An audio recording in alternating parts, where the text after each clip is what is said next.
What's up, Home Slice? Lucas here. Today I'm going to show you how to make the perfect do-it-yourself workbench for only $46. Brand new. And if you have a Home Depot or Lowe's nearby, the only tool you'll need to complete this workbench is a power drill. Pay attention, I'm going to show you how to do this super easy build in under 30 minutes. But you gotta focus.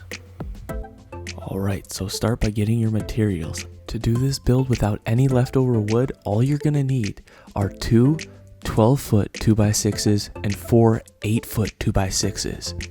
Now, if you're getting your supplies from a Home Depot or a Lowe's or a hardware store that can cut your wood, have them cut your wood because it'll make it that much easier.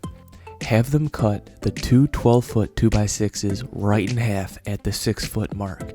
Then have them cut two of the 8-foot 2x6s at the 6-foot mark, leaving you two 2-foot pieces left over. Have them cut the remaining two 8-foot 2x6s at 3 feet and then at another 3 feet again. So at 3 feet and then 6 feet, leaving you with four 3-foot pieces and two more 2-foot pieces. So you'll have a total of six 6-foot 2x6s, four 3-foot 2x6s, and four 2-foot 2x6s. This is the only wood you'll need for this build. Easy. If you want to cut your own wood though, be my guest. But it won't be as easy.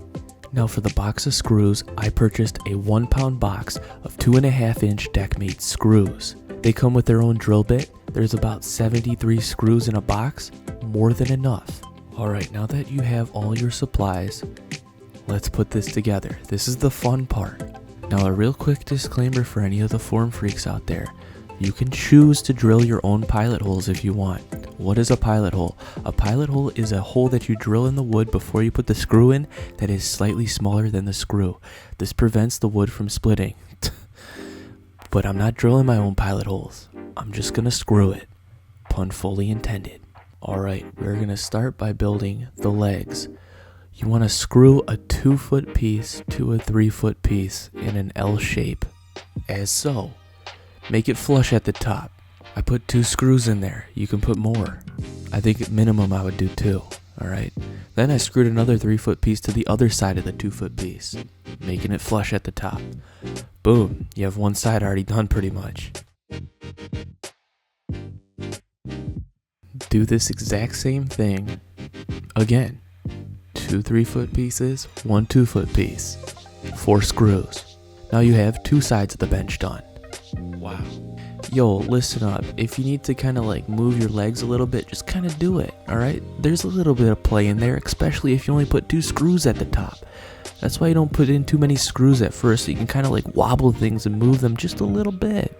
Alright, now you're going to stand the 2 legs with the 2-foot piece on the ground. This is basically upside down. And what we're going to do is we're going to brace the 2 together using a 6-foot piece.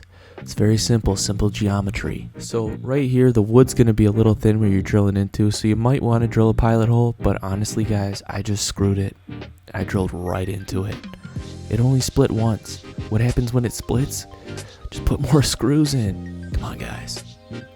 So you want to drill the 6-foot piece right into the 3-foot piece on the side. Then the other side, you want to do the exact same thing. Easy. Once you do this, you can just flip it over and like voila, it's almost done. Like look at that. The rest of this is just super fun now. Alright, now I chose the 4 best looking 6-foot pieces for the top, because that's the part I'm going to be looking at. So, lining them up at the top, making them square, I just put them all up there and then screwed them in. 2 screws on each side. So I screwed them right into the 2-foot pieces if you need to know. For good measure, you don't really want to screw into where wood was cut, like perpendicular into it, because usually that's less sturdy than screwing into like the fresh parts of the wood. So that's why I screw in the 2-foot pieces and not like the tops of the 3-foot pieces. Does that make sense? Hopefully it does. Okay, easy. Alright guys, now I put the final bracings on the bottom.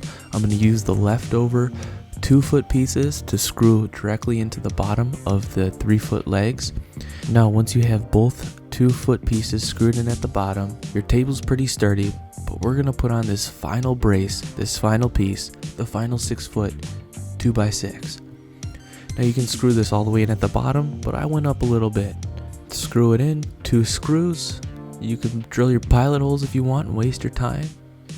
Whatever, man. Honestly, the Deckmate screws are pretty good for drilling without drilling pilot holes, so, you know. Also notice how I just kind of eyeball everything. You know, I'm so lazy, but it's easy to be lazy. So once you get that final 6 foot brace on the back, your table is donezo. Optional step, if you want a smooth top, well, get a piece of plywood or something and then just screw it right on the top of this thing. I didn't need a smooth top, so the top of my table is basically those 4 2x6s, which is pretty cool.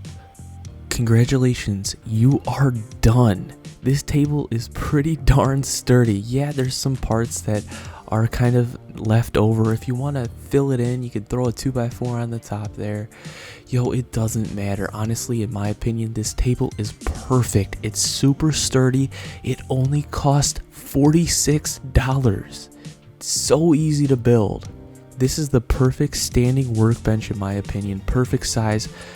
3 feet tall, 6 feet wide, and 2 feet out. Anything you want to do, this is the perfect table for you. I hope you guys enjoyed this video. Thank you so much for watching.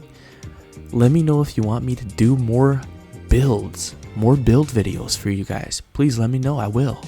Hope you guys all have a great day. Remember, build safely and don't get a splinter. Don't forget to subscribe. Peace. You all have a good one. I'll see you all in the next video.